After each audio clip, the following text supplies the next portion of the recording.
కూడొచ్చిన సహోదర సహోదరులందరికీ కూడా యేసుక్రీస్తు ప్రభువారి యొక్క అతి శ్రేష్టమైన నామంలో హృదయపూర్వక వందనాలండి. మనము న్యాయాధిపతుల గ్రంథం నుండి గడిచిన తరగతిలో కొన్ని విషయాలు పరిచయాన్ని, మొదటి అధ్యాయాన్ని మనము నేర్చుకున్నాం. న్యాయాధిపతుల గ్రంథం యెహోషువ మరణం తర్వాత మనం చూస్తాం, లేదంటే యెహోషువ పుస్తకం తర్వాత మనం చూస్తాం. అనేకమైన ప్రాముఖ్యమైన విషయాలు మనకి న్యాయాధిపతుల గ్రంథంలో ఉన్నప్పటికీ అపోస్తుల కార్యాల గ్రంథంలో మనం చూసినట్లుగా యేసుక్రీస్తు న్యాయాధిపతి అనే అంశాన్ని ప్రధానంగా మనకి న్యాయాధిపతుల గ్రంథం తెలియజేస్తూ ఉంటాయి. న్యాయాధిపతుల గ్రంథంలో ప్రాముఖ్యంగా మనం గమనించాల్సిన విషయం, యెహోవా న్యాయానికి అధిపతి లేదా దేవుని యొక్క న్యాయానికి ప్రతినిధులు ఈ న్యాయాధిపతులు. దేవుడు తన ప్రజలకి న్యాయాన్ని అందించాలనుకుంటారు. ఆయన తన న్యాయాధిపతుల ద్వారా, తన అధిపతుల ద్వారా తన న్యాయాన్ని అందిస్తారు. సమాజంలో అన్యాయం జరగకుండా ఉండడం కొరకై దేవుడు న్యాయాధిపతులను ఏర్పాటు చేశారు. న్యాయాధిపతుల యొక్క కాలంలో న్యాయాధిపతుల మాటలు వినలేదు అనే వచనాన్ని మనం 2వ అధ్యాయంలో ఈ దినాన్ని మనం నేర్చుకుంటాం. అపోస్తలుల కార్యముల గ్రంథం 10వ అధ్యాయం 42వ వచనం మనం చదువుతున్నప్పుడు, ఇదిగాక దేవుడు సజీవులకును మృతులకును న్యాయాధిపతినిగా నియమించిన వాడు ఈయనే. ఈ మాట యేసు ప్రభుని గురించి ఉపయోగించబడింది. దేవుడు సజీవులకును మృతులకును న్యాయాధిపతినిగా నియమించిన వాడు యేసుక్రీస్తే అన్నాడు. అంటే ఈ కాలం ముందు, ఈ కడవరి కాలం ముందు దేవుడు న్యాయాధిపతిగా యేసుక్రీస్తుని నియమించారు అనేది మనకి ప్రధానమైన విషయం అన్నమాట అండి. ఈ వాక్య భాగంలో లేకపోతే ఈ పుస్తకంలో మనం నేర్చుకుని యెహోషువ మరణం తర్వాత విజయాలు సాధించారు. ఆ తర్వాత మరలా ఎలా పతనం అయిపోయారు, ఎందుకు పతనం అయిపోయారు, ఆ పతనమైన స్థితి ఎంత దీన స్థితికి వారిని తీసుకుని వెళ్ళిపోయింది అనేది మనం న్యాయాధిపతుల గ్రంథంలో చూస్తాం అన్నమాట. తర్వాత మనం గడిచిన తరగతిలో నేర్చుకున్న విషయాలు ఏంటంటే, యోధా వంశస్థులు మొట్టమొదటిగా ఒత్నీయేలు కుటుంబం లేకపోతే ఒత్నీయేలు, యోధా వంశస్థులు గాజాను దాని ప్రదేశాన్ని లేకపోతే యోధా ప్రాంతాన్ని వారు స్వాధీనం చేసుకోవడం మనం చూస్తాం. 21వ వచనంలో యెరూషలేములో నివసిస్తున్నారు యూదులు, అంటే యోధా గోత్రం వారు యెరూషలేములో నివసిస్తున్నారని, అలాగే అక్కడ యెబూసీలు కూడా ఉన్నారనే విషయాన్ని మనం చూస్తాం. అంటే యోధా గోత్రం మనము ఆదికాండం 49వ అధ్యాయంలో మనం చదువుతున్నప్పుడు యోధా పరిపాలన చేస్తాడు, యోధాలో నుండి రాజదండం వస్తుంది అనే విషయాన్ని, అంటే పరిపాలన. అలానే యోధాలో నుండి మనకి దేవాలయం కూడా యోధాలో అంటే యెరూషలేములో ఉంటుంది అనేది మనం చూస్తాం అన్నమాట. మొదటి అధ్యాయంలోనే మనకి దేవుడు ఏం చెప్పదలిచారు అని అంటే, యోధా ప్రాంతంలో రాజకీయ లేకపోతే ఆధ్యాత్మిక కేంద్రాలు ఉంటాయి అనే విషయాన్ని మనం చూస్తాం అన్నమాట. ఈ విషయాన్ని దేవుడు చెప్పదలిచారు. ఆధ్యాత్మిక రాజకీయ కేంద్రంగా దేవుడు యెరూషలేమును ఎన్నుకున్నారు అనేది. ఆ తర్వాత ఎవరెవరిని ఓడించారు, అన్యులు ఎంతమంది ఆ ప్రాంతాల్లో నివసించారు, వారెవరెవరు అనే విషయాన్ని మనం చూస్తాం అన్నమాట. 2వ అధ్యాయం మనం చదువుతున్నప్పుడు దేవుని యొక్క నిబంధన విచ్ఛిన్నం అయిపోయింది లేదా భంగం కలిగింది. దేవుని యొక్క నిబంధనకు భంగం కలిగింది అనమాట. నిబంధన చేసుకున్న ఇశ్రాయేలు ప్రజలు, దేవునితో ఒడంబడిక చేసుకున్న ఈ ప్రజలు సరిగా తీర్మానం చేసుకున్న దేవునితో తీర్మానం, మేము ఉంటాం నీతో దేవా, నేను సేవిస్తామని యెహోషువ గ్రంథం 23, 24 అధ్యాయాల్లో మనం చదువుతున్నప్పుడు అక్కడ ఉంటుంది. కానీ ఆ మాటను మాకు నిలబెట్టుకోకుండా ఉన్నంత కారణంగా దేవుడు దూతను పంపించాడనమాట హెచ్చరించడానికి. 2వ అధ్యాయం ప్రారంభం నుండి ఈ విషయాలు ఉంటాయి. 2వ అధ్యాయం ప్రారంభం నుండి ఈ విషయాలు మనం చూద్దాం. యెహోవా దూత గెల్గాల్ నుండి బయలుదేరి బోకెమునకు వచ్చి ఇలాగూ సెలవిచ్చింది. దేవుడు తన వర్తమానాన్ని తన దూతల ద్వారా అందిస్తారు. మెసెంజర్స్ అన్నారన్నమాట. మలహ్ అన్నాడు హెబ్రూలో. మెసెంజర్ అంటే దేవుని యొక్క మెసేజ్ పట్టుకొచ్చేవాడు, లేక దైవ వర్తమానికుడు అని అర్థం. దేవుని యొక్క వర్తమానాన్ని అందించేవాడు యెహోవా దూత. గిల్గాల్ నుండి బయలుదేరి బొకీమునకు వచ్చి ఇలాగ సెలవిచ్చింది, నేను మిమ్మల్ని ఐగుప్తులో నుండి రప్పించి మీ పితరులకు ప్రమాణం చేసిన దేశమునకు మిమ్మల్ని చేర్చి నీతో చేసిన నిబంధన నేను నెన్నడును మేరను. దేవుడు నమ్మదగిన దేవుడు. దేవుడు నిబంధన మేరరు, హద్దులు మేరరు. దేవుడు ఎప్పుడు కూడా చాలా డిసిప్లిన్డ్ గా ఉంటారు. దేవుడు అంటేనే ఆ క్యారెక్టర్ ఉండాలి అన్నమాట. కన్ఫ్యూజన్ స్టేట్ అనేది దేవుల్లో ఉండదు, లేకపోతే నమ్మక ద్రోహం అనేది దేవుల్లో ఉండదు. ఆయన మాట ఇచ్చాడంటే స్థాపిస్తాడు. ఆయన అబద్ధమాడే దేవుడు కాదు. ఇలా మనం చాలా విషయాలు చూడొచ్చు అనమాట. నిబంధనలో ఉండే ఎవరైనా సరే ఈ లక్షణాలు కలిగి ఉంటారు. దేవునికి ఉన్న లక్షణాలు కలిగి ఉంటారు. దేవుడు ఎటువంటి లక్షణాలు లేకపోతే ఎటువంటి అలవాట్లు కలిగి ఆయన జీవిస్తారు. ఆయనతో నిబంధన చేసుకునే వాళ్ళు కూడా అలాగే ఉండాలి. కాబట్టి పితరులతో ప్రమాణం చేశాడు దేవుడు, దాన్ని నిలబెట్టుకున్నాడు. దేవుడు తన వాగ్దానాల్ని తన ప్రమాణాలని నిలబెట్టుకుంటాడు అనమాట. ఆయన ఎప్పుడు భంగం చేసుకోరు. ఆయన ఎప్పుడు దేవుని యొక్క నిబంధన దేవుడి నిబంధన మేరే దేవుడు కాదు. ప్రమాణం చేసిన దేశంలోకి మిమ్మల్ని చేర్చి అన్నాడు. దేవుడు చెప్పాడు, చేర్చాడు అన్నమాట. నిబంధన నెరవేర్చుకున్నాడు, నేరలేదు. 2వ వచనం చదువుతున్నప్పుడు, మీరు ఈ దేశ నివాసులతో నిబంధన చేసుకోనకూడదు, ఎందుకంటే మీరు నాతో కమిట్ అయ్యారు కాబట్టి. నన్ను హృదయపూర్వకంగా సేవిస్తాను, ప్రేమిస్తాము, దేవుని హత్తుకొని ఉంటామన్నారు యెహోషువతో. మోషేతో కూడా అటువంటి మాటలు చెప్పారు. మోషే చనిపోయినప్పుడు, మోషే ప్రసంగాల్లో, చనిపోకముందు ప్రసంగాల్లో యెహోషువతో కూడా అదే మాటలు చెప్పారు. అయితే ఇక్కడ నిబంధన మీరారనమాట. ఒడంబడికకు భంగం కలిగింది. భంగం కలిగితే ఎటువంటి పరిస్థితులు ఏర్పడ్డాయి, నిబంధన చేసుకోవడం వల్ల వాళ్ళకి వచ్చిన సమస్యలు ఏంటి అనేవి చెప్తున్నాడు అన్నమాట. మీరు ఈ దేశ నివాసులతో నిబంధన చేసుకోనకూడదు, వారి బలిపీఠములను విరగ్గొట్టవాలని ఆజ్ఞయించింది. వారి బలిపీఠాలు ఎందుకు విరగ్గొట్టాలంటే దేవుడు ఆ దేశాన్ని, ఆ ప్రాంతాన్ని వారికి ఇచ్చారు కాబట్టి విరగ్గొట్టాలి. ఇప్పుడు మనం భారతదేశంలో ఉన్నాం కదండి, ఇక్కడ బలిపీఠాలను విరగ్గొట్టాలా, విగ్రహాలను విరగ్గొట్టాలంటే మనకే ఇక్కడ భూమిని స్వాస్యంగా ఇవ్వలేదు. మనం కొనుక్కున్నాం, లేకపోతే మనం ఇక్కడ పరదేశులుగా, యాత్రికులుగా, అద్దెలకు వాటికి ఉంటున్నాం. కానీ దేవుడు ఇశ్రాయేలుకి అలాగే ఇవ్వలేదు, మనకలా కాదు. మనం వేరు, వారు వేరు. వారు రక్షకుడు వచ్చేంత వరకు కూడా అక్కడ స్థిరంగా నివసించాల్సిన అవసరం ఉంది. ఇశ్రాయేల్ ప్రజలు లేకపోతే యోధా ప్రజలు చెరకు వెళ్ళిపోయినా మరలా దేవుడు వారిని బబులోను నుండి తిరిగి రప్పించారు. ఎందుకంటే యెరూషలేములో నుండి యెహోవా వాక్కు, సియోనులో నుండి ధర్మశాస్త్రము రావాలి. పెంతెకొస్తు పండుగ దినాన రావడం మనం చూస్తాం. దానికి ముందుగా జరగవలసిన ఏర్పాట్లు ఏంటంటే, దావీదు పురములో లేకపోతే దావీదు పుట్టిన ప్రాంతంలో నుండి మెస్సియా రావాలి. కాబట్టి ఆ ప్రాంతం అంతవరకు ఎలా ఉండాలి అంటే, నిబంధన సంబంధమైన ప్రజలు నివసించే ప్రాంతంగా పరిశుద్ధంగా ఉండాలన్నమాట. అంతే తప్ప ఇది దేవుని ప్రజలు నివసించే ప్రాంతమేనా అన్నట్లుగా ఉండకూడదు. విగ్రహాలతోటి, విగ్రహ సంబంధమైన బలిపీఠాలతోటి నిండిపోకూడదు.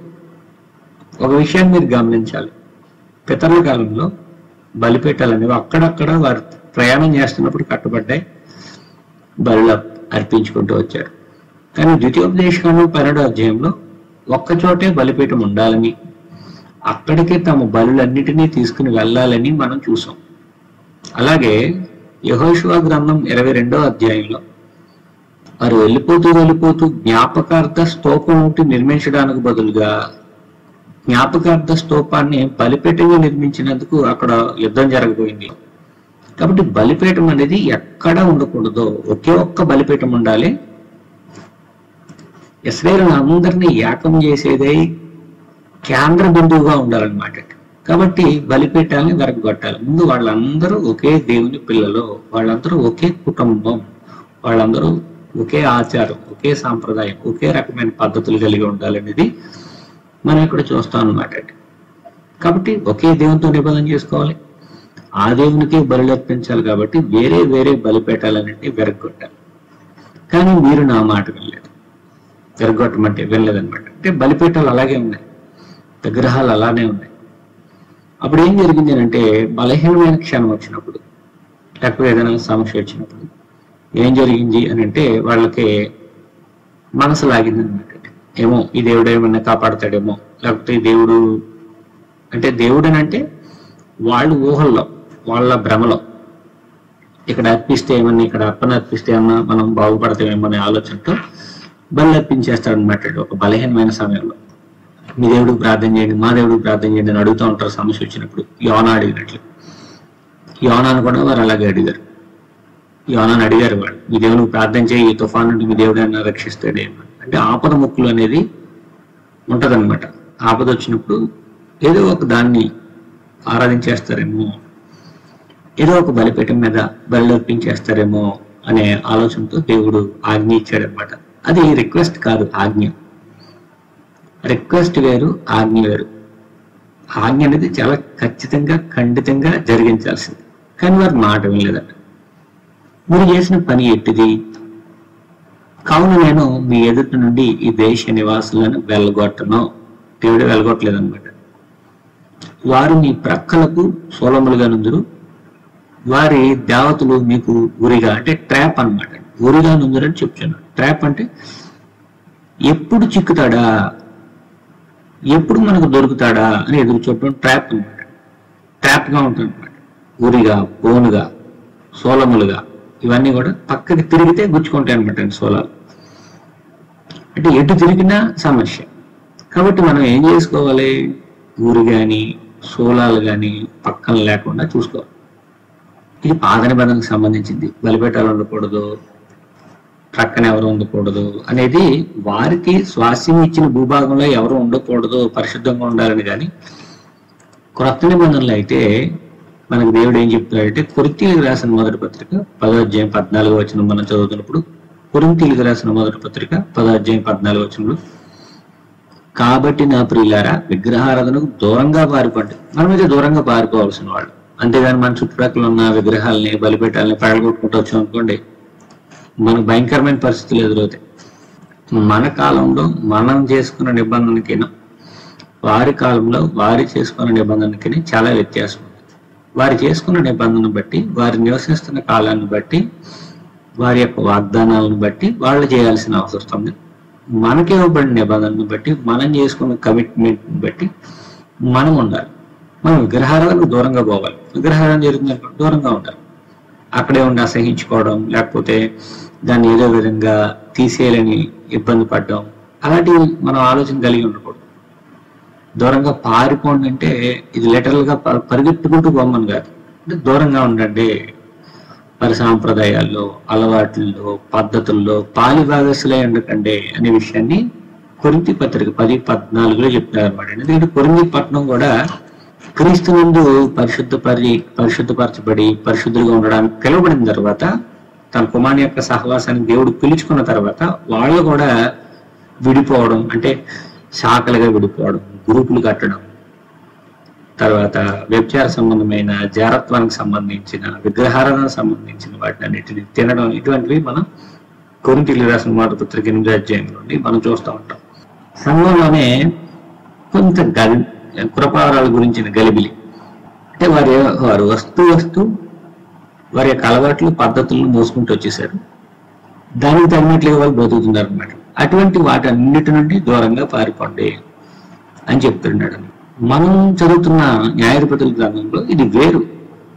ఇది వాగ్దానాలు సంపూర్ణంగా నెరవేరక ముందు యేసుక్రీస్తు సంపూర్ణమైన ఆత్మ సంబంధమైన ఆరాధన పద్ధతిని క్రీస్తునందున్న వారందరికీ కూడా పరిచయం చేయకమునకు మనకే కనిపిస్తున్న పద్ధతి అనమాట. ఆ కాలంలో ఉన్న ఆజ్ఞ వేరు, ఈ కాలంలో మనకున్నది వేరు. మన దూరంగా పారిపోవాలి, వారేమో వారి మధ్య ఎటువంటి విగ్రహారాధన కానీ, బలిపీఠాలు కానీ, ఎటువంటి అన్య ఆరాధన సంబంధమైన వాటిని ఉండకుండా చూసుకోవాలి. ఎందుకంటే వాళ్ళకి ఇవ్వబడిన భూభాగం. మనం ఇప్పుడు ఏదైనా ఒక ఇంట్లో అద్దెకి దిగామనుకోండి, లేకపోతే ఇల్లు కొనుక్కున్నాం అనుకోండి, ఆ ఇంట్లో మన క్రైస్తవులం అయితే మనకు నచ్చిన వాటన్నిటిని ఇచ్చుకుంటాం. మనకు ఆత్మ సంబంధమైన వాటిని ప్రోత్సహించేందుకు కానీ, ఆత్మ సంబంధంగా మనం బలపడేందుకు కానీ వాక్యము లేకపోతే ఎటువంటి విగ్రహాలు లేకుండా మనం జాగ్రత్త పడతా ఉంటాం. మేము ఒకసారి ఇంట్లో దిగినప్పుడు అక్కడ విగ్రహ సంబంధమైనది ఉంటే అది తీసి పక్కకు పెట్టేసి మేము డైలీ లైఫ్లో కొనసాగుతూ ఉండేవాళ్ళం అనమాట. ఒకసారి ఒక ఇంట్లో దిగినప్పుడు యేసు ప్రభు బొమ్మ ఉంది, దాన్ని వెనక్కి తిప్పి పెట్టేశాం. అంటే అది కూడా మనం విగ్రహారాధన లెక్కగా వస్తుంది కాబట్టి ఆ విగ్రహాన్ని వెనక్కి తిప్పి పెట్టేశాం.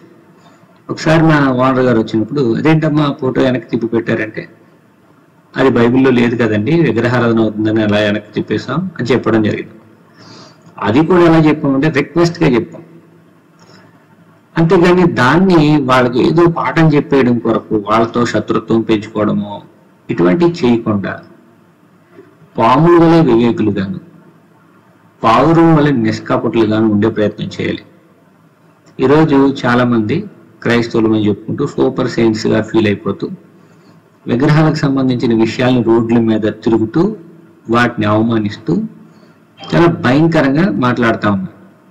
అటువంటి వారి వలన చాలా సమస్యలు వస్తూ ఉన్నాయి. కాబట్టి ఏ నిబంధనలో ఎవరికి ఏమేమి ఇవ్వబడింది, మనం ఉన్న నిబంధనలో మనం పాటించాల్సిన విషయాలు ఏంటి, ఇవన్నీ జాగ్రత్తగా తెలుసుకోవాల్సిన అవసరం ఉంది.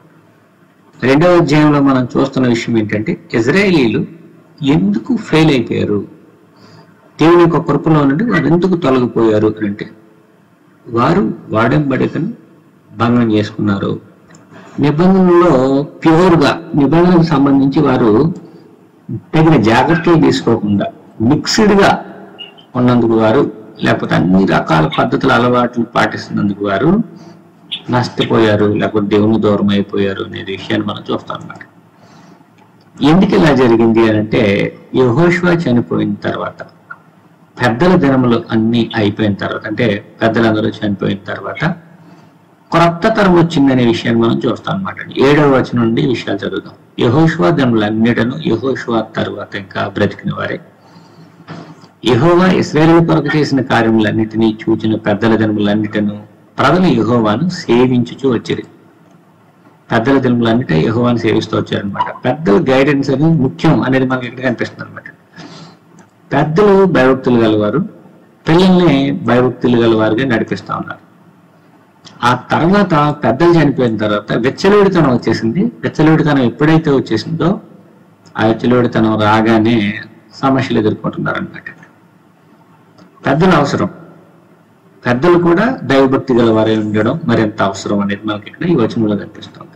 8వ వచనంలో, నూను కుమారుడును యెహోవాకు దాసుడునైన యెహోషువ 110 సంవత్సరముల వయసు గలవాడై మృతి పొందినప్పుడు, అంటే యెహోషువ గ్రంథం 24వ అధ్యాయం మళ్ళీ ఇక్కడ జ్ఞాపకం.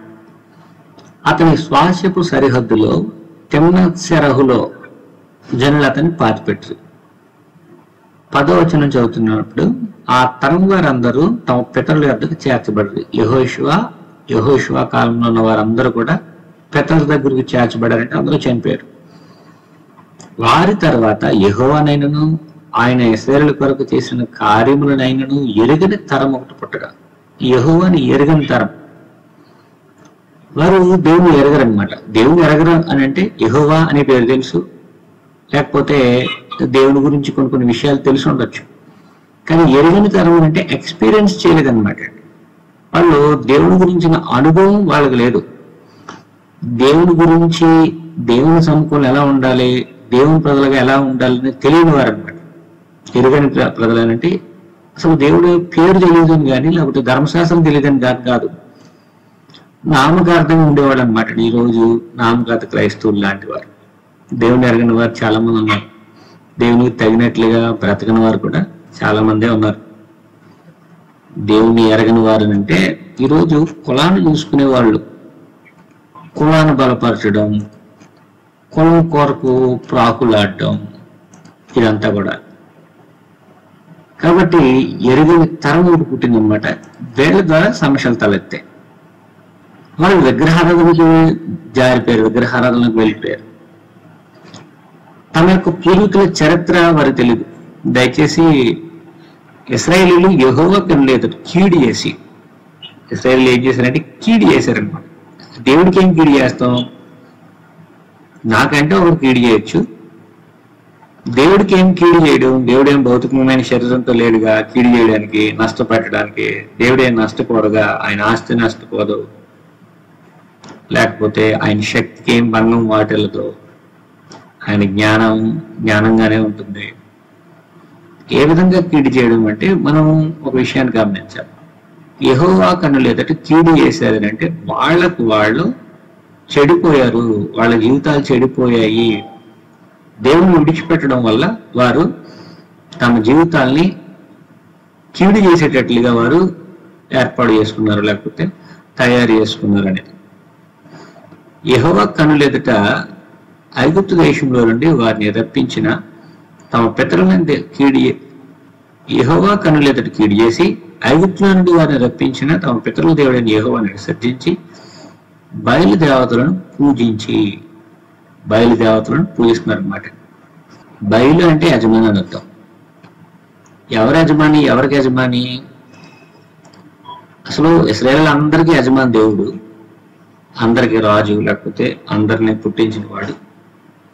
అటువంటి దేవుడు ఉంటుండగా వీళ్ళు ఏం చేశారు అంటే యెహోవాను విసర్జించేశారు, విడిచిపెట్టేశారు, బయలుదేవతలను పూజిస్తున్నారనమాట. ఎప్పుడైతే యెహోవాను విసర్జిస్తున్నారో ఆ ప్లేస్ లోకి వేరే వేరే వాళ్ళు వచ్చేస్తారు అనమాట.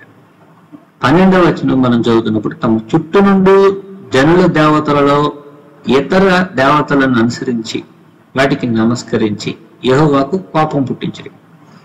చేసిన కీడేంటంటే దేవునిని విగ్రహంగా చూడడం, దేవుని ఇతర దేవతల్లో చూడడమే కీడు చేయడం అన్నమాట. తద్వారా ఏం జరిగింది అంటే తాముకు తాము కీడు చేసుకుంటున్నారు. ఇతర దేవతలకు దేవుని స్థానం ఇచ్చి నమస్కరిస్తున్నారు అన్నమాట. నమస్కరించడం అంటే చాలా విషయాలు ఉన్నాయి. మనము పెద్దలకు నమస్కారం చేస్తాం, దూతలకు నమస్కారం చేశారు, రాజులకు నమస్కారం చేశారు, అధిపతులకు నమస్కారం చేశారు, తల్లిదండ్రులకు నమస్కరించడం ఉంటది, సన్మానించడం ఉంటది. ఇవన్నీ వేరు. దేవుని స్థానంలో నమస్కరించడం వేరు, గుర్తుపెట్టుకోండి. దేవుని అభిషేక్తులకు నమస్కరించడం, ఇలా చాలా విషయాలు ఉంటాయి. బయలు అంటే యజమాని, బయలు అంటే భర్త. బయలు దేవతలను పూజించి, అంటే బయలు అంటే నా యజమాని నీవే, నా భర్త నీవే, నేను నిన్నే దేవునిగా పూజిస్తాను, ఆరాధిస్తానని నమస్కరించారనమాట. ఎప్పుడైతే దేవుని స్థానం బొమ్మలకు ఇవ్వడం జరిగిందో దేవునికి కోపం వచ్చింది. వారు యెహోవాను విసర్జించి బయలును అష్టరోతును పూజించిరి.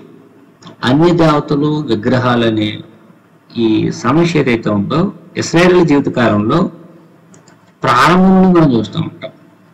మనం గమనించాల్సింది ఏంటంటే ఇశ్రాయేలు అన్ని దేవతలను పూజించి అనేక మార్లు తప్పిపోయారు. అష్టరోతు బయలు అనే వాళ్ళు ఎవరనంటే కనానీల ప్రధాన దేవత బయలండి. బయలు దేవత, బయలు అనంటే ప్రధానమైన దేవుడు అనమాట. బయలు దేవతకు ఏలియా బయలుదేవత ఫాలోవర్స్ కు లేకపోతే వారి యొక్క ప్రవక్తలకు ఏలియా సవాలు విసిరాడు కర్మేలు పర్వతం మీద. మొదటి రాజుల గ్రంథం 18వ అధ్యాయంలో ఈ విషయాలు చూస్తాం. అంటే బయలు దేవత అనే ఈ దేవత ఎవరైతే ఉన్నారో కనానీల ప్రధాన దేవత చాలా ఆ చుట్టుప్రక్కల ప్రాంతాలను చాలా ప్రభావితం చేసే దేవత అన్నమాట. అంటే ఫేమస్ అంతే. ఏమైనా చేయగలంటే ఏం చేయలేడు. కన్ను నుండి చూడలేడు, చెవులుండి వినలేడు, ముక్కుండి వాసన చూడలేడు, చేతులుండి తాకలేడు, ముట్టుకోలేడు, కదలలేడు, ఎటువంటి శక్తి లేదు. కానీ ప్రజలు భ్రమలో బ్రతుకుతున్నారు అన్నమాట. ప్రజలు తయారు చేసుకున్నారు మా కానాన్ ప్రాంతానికి ప్రధాన దేవత అన్నట్లు. మన ఇండియాకి ఎవరో ప్రధాన దేవతలు, లేకపోతే గ్రీకు వాళ్ళకు ప్రధాన దేవతలు, బబులోన్ వరకు ప్రధాన దేవత, చైనీయులకు ఒక ప్రధాన దేవత దేవుడు, ఇలాగ అనేక ఆయా ప్రాంతాలకి ప్రధానమైన ప్రామినెంట్ గాడ్ అనే వాళ్ళు ఉంటారు అనమాట. లేకపోతే గాడెస్, దేవుడు, దేవతలు అనేవాళ్ళు. అస్తారోతు అంటే ఏంటంటే బయలు యొక్క భార్య అస్తారోతు నమ్ముతారు చాలా రకరకాల వర్ణనలు ఉన్నాయి, కానీ బయలు యొక్క దేవత లేకపోతే దేవుని యొక్క భార్య కనానీయుల దేవత అన్నమాట. ఈ సహవాసంలో ఉండేవాళ్ళు యుద్ధాల్లో గెలుస్తారని, తర్వాత ఈ ఈ దేవతకు పూజించే వారికి పిల్లలు పుడతారని, ప్రేమకు అనురాగాలకి ఈ దేవత పెట్టింది పేరని ఒక నమ్మకం ఉండేదన్నమాట. భర్తకి భార్య మీద ప్రేమ లేదనుకోండి, ఈ దేవతకు దగ్గరికి వెళ్ళిపోతారు అనమాట. ఏమండి మా ఆయన నన్ను అసలు ఇష్టపడలేదండి అంటే, ఆ పలానా దేవత దగ్గరికి వెళ్ళు. ఈనాడు కూడా మన దేశంలో ఇటువంటివి ఉన్నాయి. పలానా దేవత పలానా దేవుడు అనే వాళ్ళ దగ్గరికి వెళ్ళి మొక్కుకుంటా ఉంటారు. ఆ కాలంలో కూడా అలాగే ఉంటుంది. యుద్ధాలు కలగాలనుకోండి పలానా దేవుడిని, ఇతరులకి కీడి జరగాలనుకోండి శని దేవుడు, వాడు శని శని అనమాట. ఇలాగ రకరకాల అర్థాలు ఉన్నాయి. అత్తార దేవతని, అతార్తని, రకరకాల పేర్లు ఉన్నాయని పట్టండి. అస్తోరి దేవతకి అంటే వీళ్ళు బయలుదేవుడిని దేవతని, అస్తారోతును దేవతను. ముందు చూస్తే మనం ఆశారాదేవి, తర్వాత బయల్జుగులు అంటే దయ్యాల రాజు, తాగోను, ఇలాగ చాలా విషయాలు మనం మొలెకు, ఇలా చాలా దేవుళ్ళు దేవతలు అనేవాళ్ళు చూస్తాం. తమ్మూజు అంటే గర్భోత్పత్తి సంతానోత్పత్తిని కలిగించే దేవత దేవుళ్ళు. మనం రాహేలు తండ్రి ఇంటి నుండి వస్తున్నప్పుడు గృహదేవత తీసుకొచ్చేసింది. అంటే వాళ్ళ యొక్క ఎలవేల్పులు అనమాట. అసలు నువ్వు ఎలవేల్పు ఎవరు, నువ్వు ఎవరితో నిబంధన చేసుకున్నావు, నీకు సంతానోత్పత్తినిచ్చేది ఎవరు, నీకు యుద్ధాల్లో సహాయం చేసింది ఎవరు, నీ యుద్ధాల్లో ముందుకు నడిపించింది ఎవరు, నీ శక్తినిచ్చింది ఎవరు, నీ బలాన్ని ఇచ్చింది ఎవరు, నిన్ను పోషించింది ఎవరు, ఇవన్నీ మర్చిపోయారనమాట. మర్చిపోయి ప్రతి చిన్న విషయానికి ఒక్కొక్క దేవుడిని ఒక్కొక్క దేవతను నమ్ముకుంటూ ఉంటారు అనమాట. సంతానోత్పత్తికి ఒకరు, యుద్ధానికి ఒకరు, పంటలు పండడానికి ఒకరు, వర్షాలు రావడానికి ఒకరు. ఇదంతా కూడా ఈ కాలంలో వచ్చింది కాదు, మొదటి నుండి ఉందన్నమాట. దేవుడు ఒక్కడనే దానికి ఇది చాలా భంగం అనమాట. దేవుడు ఒక్కడనే, లేకపోతే అందరం ఒకే దేవుడి పిల్లలం, ఈ సృష్టి అంతా ఒకే దేవుడు చేశాడు అనే దానికి ఇది పెద్ద అవరోధం అనమాట. వీళ్ళు దేవుడు ఒక్కడని భూమి మీద మానవులందరూ ఏకమవడానికి అసలు ఇష్టపడ్డారు అనమాట.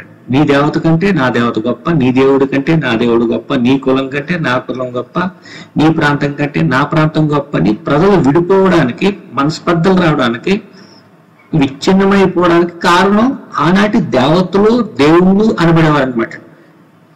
ఇప్పుడు ఇశ్రాయేలు అందరూ ఒక తండ్రి పిల్లలు అని దేవుడు తన యొక్క సృష్టిని బట్టి కానీ తన నిబంధనను బట్టి కానీ తెలియజేసుకుంటే, ప్రజల్ని విచ్ఛిన్నం చేసేది, ప్రజల్లో దురుద్దేశాలు, లేకపోతే ప్రజల్లో కోపోద్రేకాలు, భావోద్రేకాలు రేకెత్తించేలాగా చేసేది ఈ దేవతలు దేవుళ్ళు అనబడేవారు అనమాట. అక్రమం, అన్యాయం, అపవిత్రత, వీటన్నిటిని తీసుకొచ్చేవి ఈ దేవతలు దేవుళ్ళు అనమాట. ఆ కీడు చేయడం అంటే ఇది వీళ్ళు చేసుకుంటున్నారు కీడు. దేవుని దేవునిగా ఎరగకపోవడం వల్ల మనం రోమిలకు రాసిన పత్రిక మొదటి అధ్యాయంలో మనం చదువుతూ ఉంటాం, భ్రష్ట మనసుకు దేవుడు వారిని అప్పగించాడు. దేవుని ఎరగకపోతే నెక్స్ట్ వచ్చేది ఏంటంటే తర్వాత ఆటోమేటిక్ గా వచ్చేసేది భ్రష్ట మనస్సు. ఆషాఢదేవి అనే ఒక సముద్ర దేవత ఉన్నట్టండి, అంటే సముద్రానికి ఆమె అధిపతి అని. ఇలాగనమాట. కనాను ప్రాంతంలో అడుగు తీసి అడిగేస్తే దేవుళ్ళు దేవతలు అనబడేవారు. ఒక్కొక్క దానికి ఒక్కొక్క స్పెషాలిటీ అనమాట, ఒక్కొక్క ప్రత్యేకత సంతరించుకున్న దేవుళ్ళు దేవతలు అనబడేవారు. అంతే తప్ప సృష్టికర్త అయిన దేవుడు ఒకడు ఉన్నాడనేది వారికి తెలియదు. వారి సృష్టికర్తను నమ్మరు. సృష్టాన్నే దేవుడుగా దేవతలుగా చేసుకుని పూజించి తమ ఇష్టం వచ్చినట్లుగా జీవిస్తారనమాట. సేనయ్య కొండ దగ్గర చేసుకున్న బంగారు దూడ ఒక ఉదాహరణ. ఇలా మనం చదువుతున్నప్పుడు పాత నిబంధనలో కానీ క్రొత్త నిబంధనలో కానీ మనుషులు పతన స్థితికి వెళ్ళిపోవడానికి గల కారణం ఏంటంటే దేవుడితో వారు చేసుకున్న నిబంధనలో కానీ దేవుడిని ఎరగకుండా ఉండడం వల్ల వారు చేసుకున్నది అనమాట.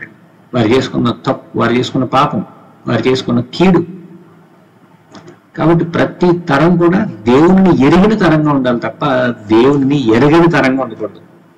మాకు దేవుడు ఎవరికి తెలియదండి అన్నట్లే ఉండకూడదు. మనం తీతుకు రాసిన పత్రిక మొదట అధ్యాయం మనం చదువుతున్నప్పుడు అక్కడ ఏం కనిపిస్తుంది మనకనంటే, వారు దేవుని ఎరుగుదమని వారు చెప్పుకుందరు కానీ తమ క్రియల వలన ఆయనను ఎరగమన్నట్టున్నారు అంటాడు.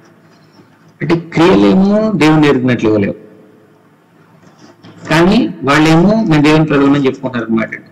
తీతు పత్రికలో ఈ విషయం మనకు కనిపిస్తుంది. ఒకసారి వచనాన్ని మనం జ్ఞాపకం చేసుకుందాం. తీతు పత్రిక 1వ అధ్యాయం 16వ వచనం అండి.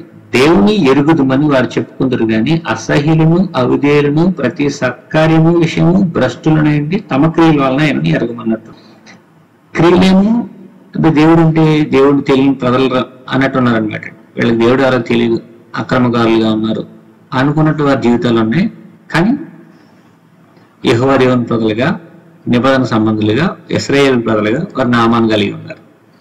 వాళ్ళు అలా పతనమైపోవడానికి గల కారణం ఏంటంటే బయలు తర్వాత వారెవరో, వారి స్థితి ఏంటి, వారిని ఎవరు తీసుకొచ్చారు, ఎవరు ఆ ప్రాంతంలో వారిని విజేతలుగా నిలవబెట్టారు, ఇవన్నీ మర్చిపోయేలా చేసింది ఎవరంటే అన్య దేవతలు. ఇంత ద్రోహం చేసిన ప్రజలను దేవుడు ఏం చేసిందంటే విడిచిపెట్టేశాడండి.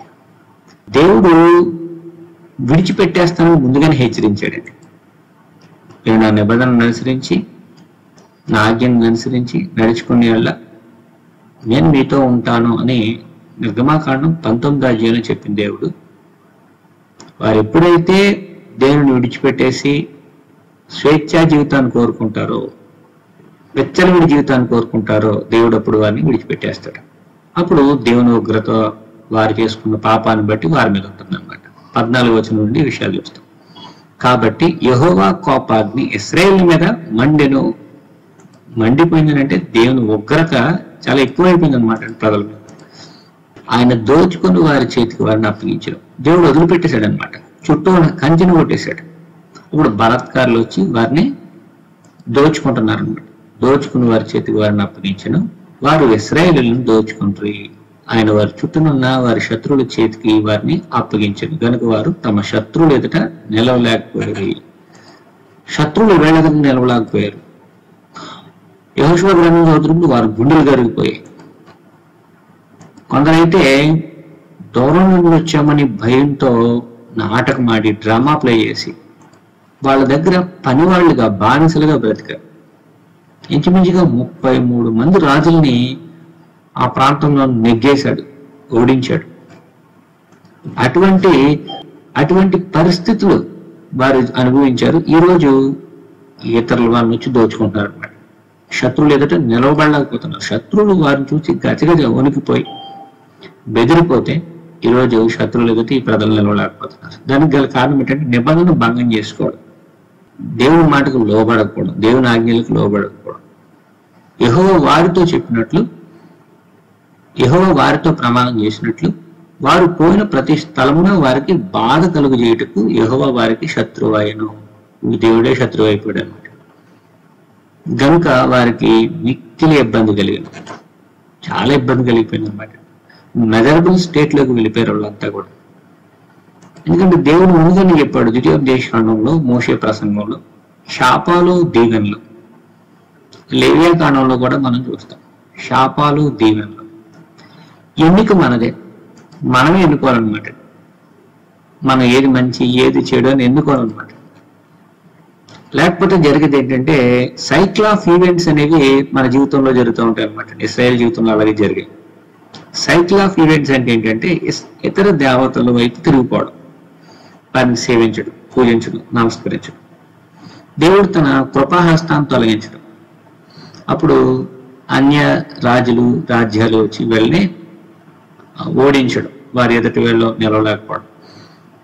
అటువంటి దుస్థితిలో, బాధలో మరలా వారు దేవుని జ్ఞాపకం చేసుకోవడం, అంటే పశ్చాత్తాపడడం, దేవుని వైపు తిరగడం, దేవుడు వారి కొరకు న్యాయాధిపతులను పుట్టించడం, లేదా న్యాయాధిపతులను అనుగ్రహించడం, మరలా వారు పునరుద్ధరించబడం అన్నమాట. ఇలాగా సైకిల్ ఆఫ్ ఈవెంట్స్ అనేవి మనకి ద్వితీయోపదేశకాండంలో కనిపిస్తాయి. మనకి 1వ అధ్యాయం 2వ అధ్యాయం 2 కూడా సమరీ లాంటివి అనమాట. న్యాయాధిపతుల గ్రంథం అంతా ఏం చెప్తుంది అనే విషయాల్ని మనకి 1వ అధ్యాయం 2వ అధ్యాయంలో వివరంగా విపులంగా చెప్పేస్తాడు. కాబట్టి 2వ అధ్యాయం 16 నుండి మనం చదువుతున్నప్పుడు ఆ కాలమున యెహోవా వారి కొరకు న్యాయాధిపతులను పుట్టించెను, వీరు దోచుకుని వారి చేతుల నుండి ఇశ్రాయేలును రక్షించిరి. చుట్టూ ఉన్న దోచుకుంటున్నారు, ఆ దోచుకోకుండా ఈ రక్షకులు ఏం చేస్తున్నారంటే ఇశ్రాయేలును రక్షిస్తా ఉన్నారు. రక్షకుల పని ఏంటంటే తన ప్రజల్ని కాపాడుకోవడం. అయితే వారు ఇంకా న్యాయాధిపతుల మాట వెనక, అంటే వాళ్ళు న్యాయాధిపతులు చెప్తానే ఉన్నారు, అలా ఉండండి అయ్యా, ఇలా ఉండండి, అలా ఉండొద్దు, ఇలా ఉండొద్దు, జాగ్రత్తగా ఉండండి అని హెచ్చరిస్తున్నా వినలేదు.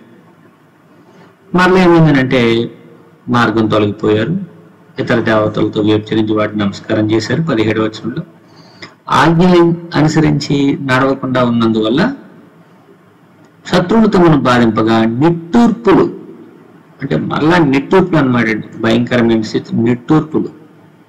యెహోవా విని సంతాపించి, అయ్యో ఈ ప్రజలు నేను సహాయం చేయకపోతే పూర్తిగా శేషం కూడా మిగలకుండా పోయేలా ఉంది, కాబట్టి వీరిలో ఉన్న మంచి వారి కొరకు అలాగే పశ్చాత్తాపడిన వారి కొరకు నేను చర్యలు తీసుకోవాలని వారి కొరకు రక్షకుని పుట్టిస్తూ ఉంటాడు అనమాట. దాన్ని లేపడం అని కూడా మనం చూస్తాం. ఆయా న్యాయాధిపతులకు తోడయింది, అంటే ఎవరెవరైతే పుట్టారో వారికి తోడయింది దేవుడు వారిని రక్షిస్తా ఉన్నాడు అనమాట. 18వ వచనం, తమ శత్రువులు తమను బాధింపుగా వారు విడిచిన నిట్టూర్పులు యెహోవా విని బాధిస్తూ ఉన్నారు. నిట్టూర్పులు పెట్టారనమాట అండి ఇశ్రాయేలీలు ఐగుప్తులో పెట్టిన నిట్టూర్పులు యెహోవా విని సంతాపించి, దేవుడు తన ప్రజల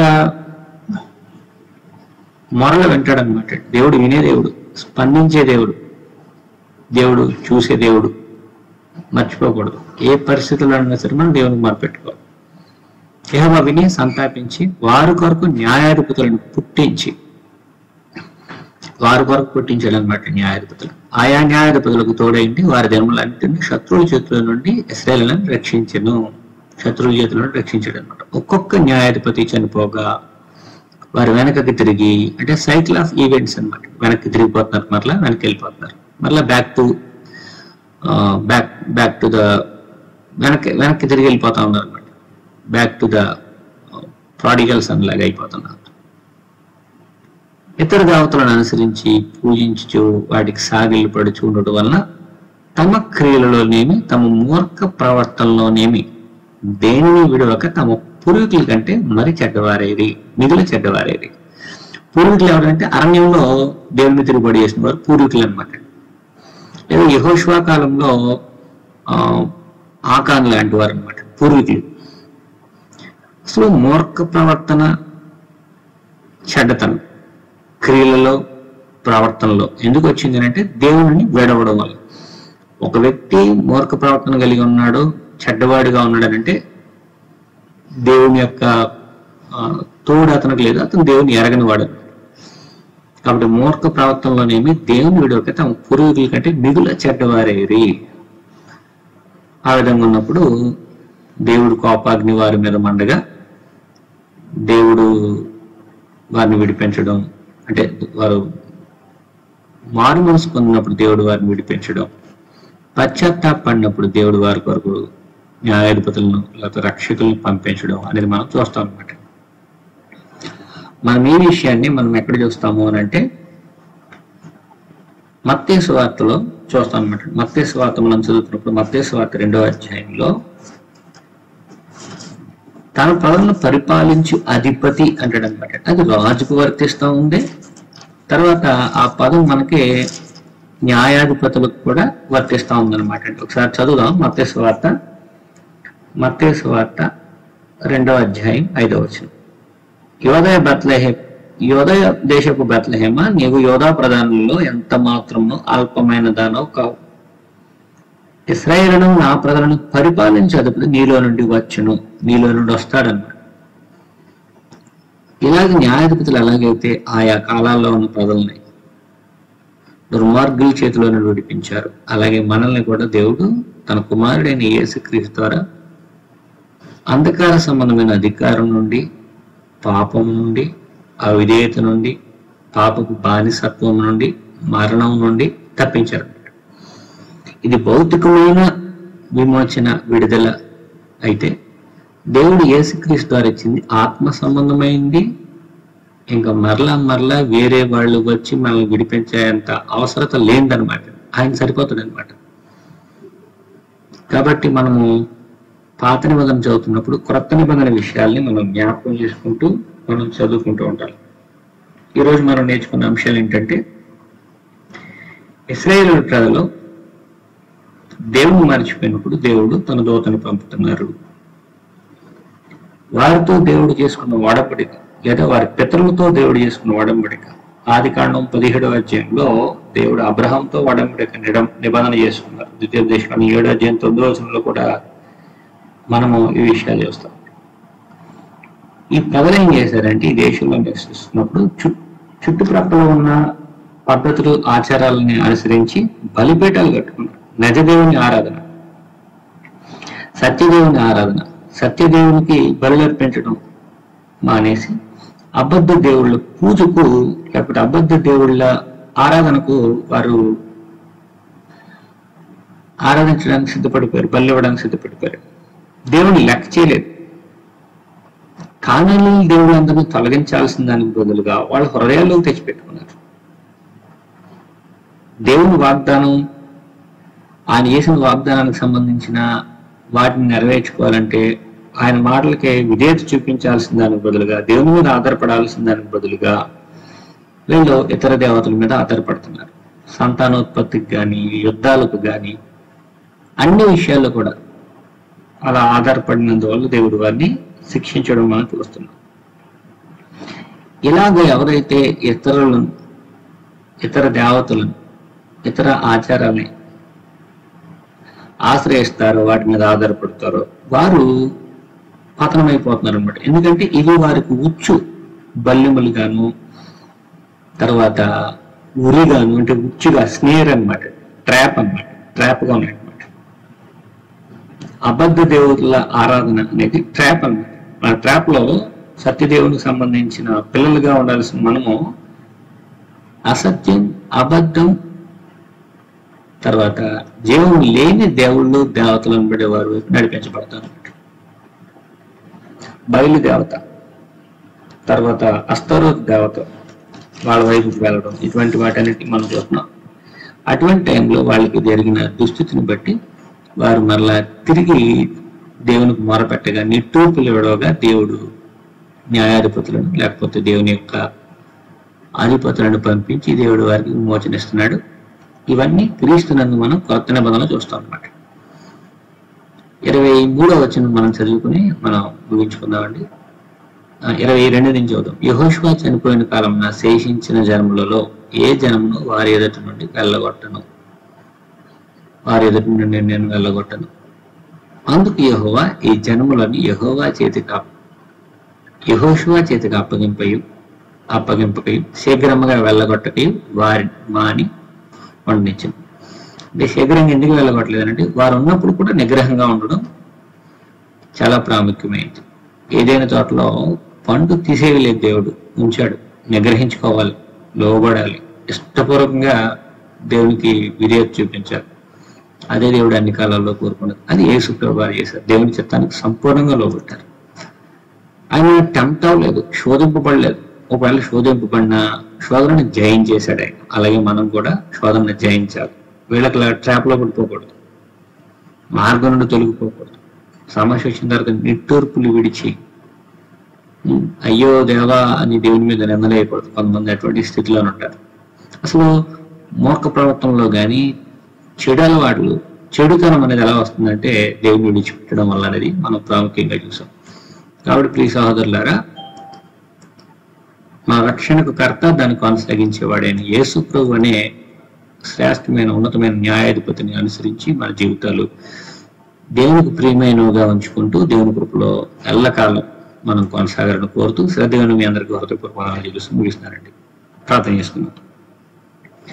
పరిశుద్ధుడా తండ్రి, నాయన మీకు స్తోత్రాలు. మమ్మల్ని ప్రేమించే మా తండ్రి మీ కృతజ్ఞతాస్తులు. మమ్మల్ని ఆదరిస్తూ మాకు కావలసిన వాటన్నిటినీ ఏ లోటు లేకుండా దయచేస్తున్నందుకు కృతజ్ఞతాస్తులు. ఈ రాత్రి కాలంలో న్యాయాధిపతుల గ్రంథం నుండి కొన్ని విషయాలు మేము నేర్చుకునే భాగ్యం మాకు దయచేసినందుకు స్తోత్రాలు. శ్రేష్టమైన, ఉన్నతమైన, అన్ని కాలాలకి సరిపోయిన గొప్ప న్యాయాధిపతిని మా కొరకు అనుగ్రహించినందుకు స్తోత్రాలు. ఆయనను మా కొరకు పంపించి మా తండ్రి మమ్మల్ని అందరినీ సజీవులకు మృతులకు ఆయన రక్షణను అందించినందుకు స్తోత్రాలు. ఆయన ద్వారా రక్షణ అందించినందుకు స్తోత్రాలు. ఆ రక్షణలో మేము కొనసాగినట్లు మీ సహాయం దయచేయండి. కుడి ఆడంలోకి తొలగి మన ఆయన రిపీటెడ్గా మన ఆయన పాపం చేసిన వారి వల్లే ఉండకుండా మిమ్మల్ని ఎరగక మా తండ్రి మూర్ఖ ప్రవర్తన చెడుతనాన్ని అవలంబించిన వారి వల్లే ఉండకుండా మీ ప్రియమైన పిల్లలుగా ఉండేటట్లుగా మీ సహాయం దయచేయండి. పాత నిబంధన వృత్తాంతాలు, పాఠాలు, వాక్య భాగాలు మేము చదువుతున్నప్పుడు తండ్రి అనేకమైన పాఠాలు నేర్చుకునేటట్లు మీ సహాయం దయచేయవలసిందని ఈ తరగతిలో పాలుభాగస్తులైన ప్రతి ఒక్కరిని వారి కుటుంబాలను ఆశీర్వదించండి. మీ దాసులు చేస్తున్న పరిచర్యను అభివృద్ధిపరచండి. మరలా మేమందరం ఈ విధంగా మిమ్మల్ని స్తుతించి పర్యంతో మీ కృపలో మమ్మల్ని అందరినీ భద్రపరచవలసింది. మా అవసరతల్లో, మా ఆరోగ్య పరిస్థితుల్లో, అనారోగ్య పరిస్థితుల్లో, ఆర్థిక పరిస్థితుల్లో కూడా మీ కృపను తోడుగా ఉంచి మీ సహాయం అందించవలసిందని ప్రార్థన మీ కుమారుడు మా రక్షకుడైన యేసుక్రీస్తు నామములో సమర్పిస్తున్నాము మా తండ్రి. ఆమేన్.